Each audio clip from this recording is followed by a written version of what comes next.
Well, hello and welcome back to my garden on another glorious sunny day here in the northeast of Brazil. Sunny but not too hot because we've got a pleasant breeze blowing. I've been telling you about my 100-day challenge and my attempts to restructure my day and maybe develop a few good habits. And that's carrying on. Not totally successfully, but it's carrying on. One thing that it has generated, I think, is a rather interesting new development. Perhaps late to the party, but all the same, I have now joined the world of the blogger. The blog that I started earlier in the week is chess themed. I do like chess, and I'm publishing it on chess.com, which is one of the biggest, if not the biggest, online chess platforms. And my first post, actually, I spoke about how the whole idea of the chess blog really is a bit like a conversation. You know, you pop off on some point, say you're tuppence worth, and let's imagine it's a 500-word tops blog post. Well, that equates to 3 or 4 minutes of talking. So the equivalent of a slightly long-winded pub ball after a couple of pints, which some might actually say is, well, that's you, Neil, down to a T, and I admit I'm guilty as charged, certainly some of the time. But that's what I'm doing. I'm writing these posts, and I see them as a way of starting a conversation. Eventually, when I have more than a couple of readers, what I'm hoping is that I will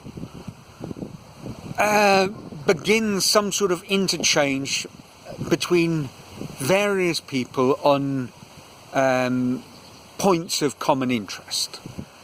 And to me, I think that's certainly a role that blogging plays in our sort of modern virtual world. It's not the only role. I think it's probably not an exaggeration to say that the majority of blogs that people read, not the majority of blogs that are written, but the majority of ones that people read, the sort of tip of the iceberg that has large readership, are commercially driven.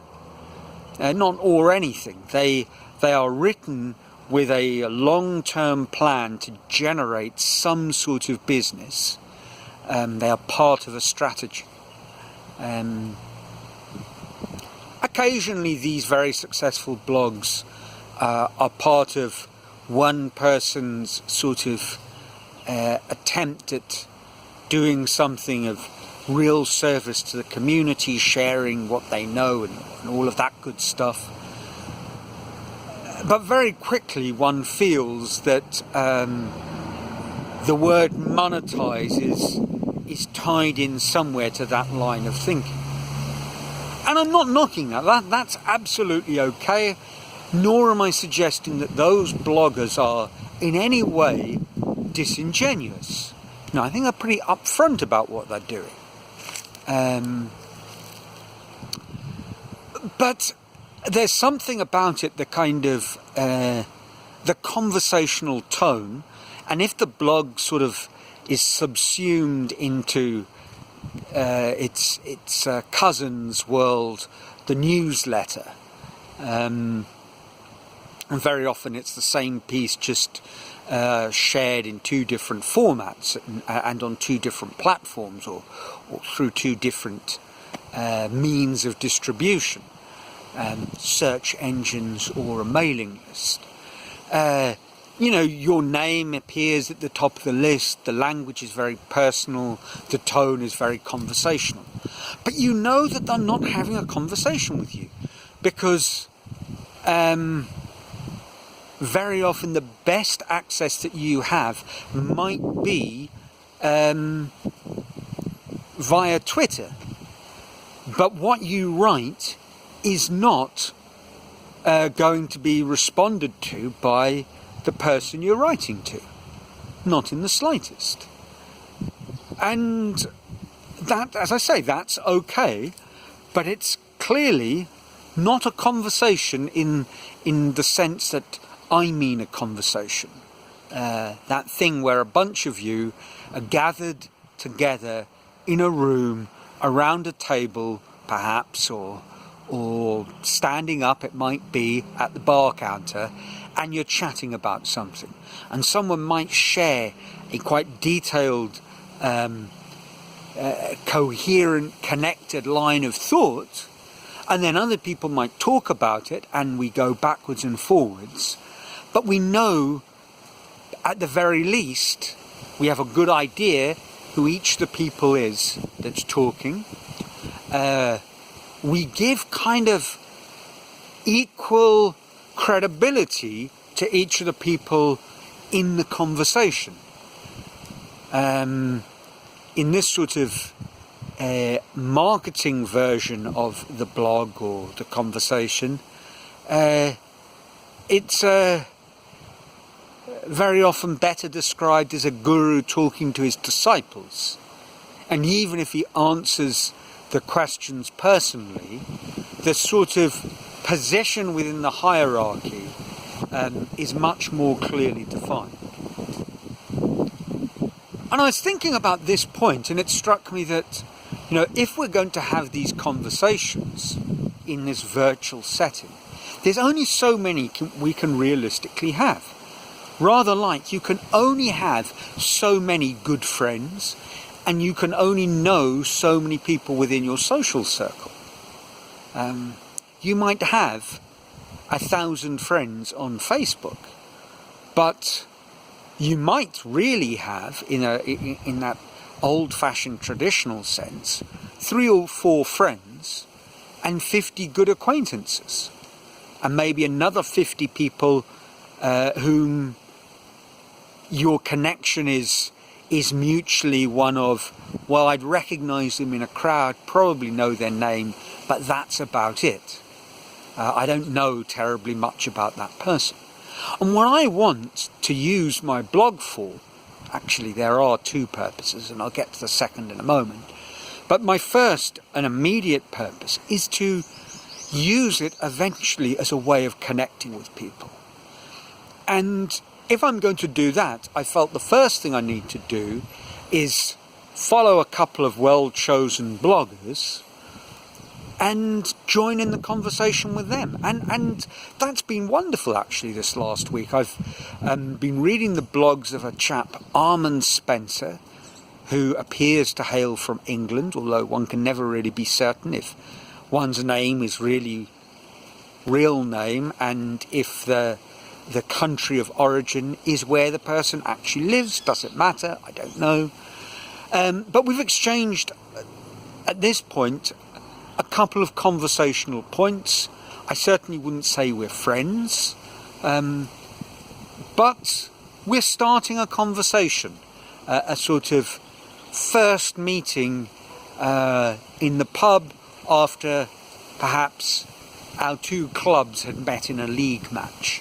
And that's how I met chess players in London, and became friends with some of them. You'd play a match, and then afterwards you'd adjourn to, we were the Mitcham Chess Club, and our home venue was the Mitcham Cricketers, a wonderful South London pub.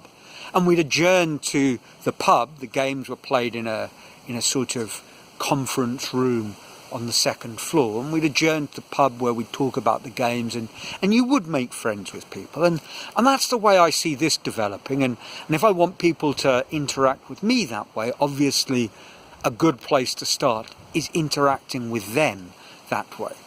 Armand has sort of maybe in the teens in terms of the number of blogs he's posted, so I can realistically read all of them.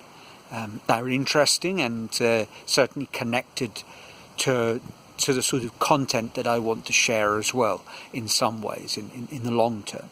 And I mentioned that there was a second motive behind all of this, and it's this, that in the long term I thought, well, I'd like to write a sort of chess book one day, a bucket list thing to do. And I want my book to be a book that essentially only I could write.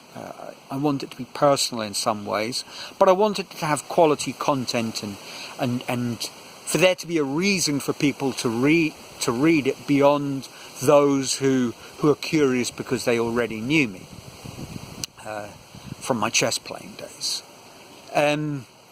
So that's kind of, I don't know more than that. Well, I probably do, but I have a rough idea of things that I might write about. Before starting this blog, I wrote down a list of possible topics, and that's already in the 20s. So, and then actually I did the calculation, 20 times 500 is 10,000. A non-fiction book is typically around about 60,000 words, but of course if there's chess content, it's probably 2/3 of that. 2/3 of the page is just taken up with diagrams and moves that take up a lot of space. So really 80 to 100 blog posts would be a small book if they hung together neatly, and perhaps actually that is a way to write books. Certainly, having done an appropriate Google search, people have suggested that is a way to write a book. Turn your blog into a book. Other people have said exactly the opposite, that writing is an art form, is a thing in and of itself, and it's a different art form depending on the medium where you're expressing yourself. Writing articles for a magazine, writing a book, writing Twitter posts, writing academic reports. They're all they could all be artful in their own way, but they're very different. So this idea for these people that you could turn your blog into a book is at best, you could turn your blog into a bad book. But I think in the case of chess, it may be the story may be a little different, and that those blog posts will be very neat ways to start exploring these ideas. And in my very specific case, there will be very neat ways of learning how to write. So that's a third, I suppose, objective of writing this blog. Now, most of you that are following me probably have absolutely no interest in chess whatsoever. So the good news is many of my blog posts will be probably only tenuously connected to chess itself. I will share them. I would love it if you had a look.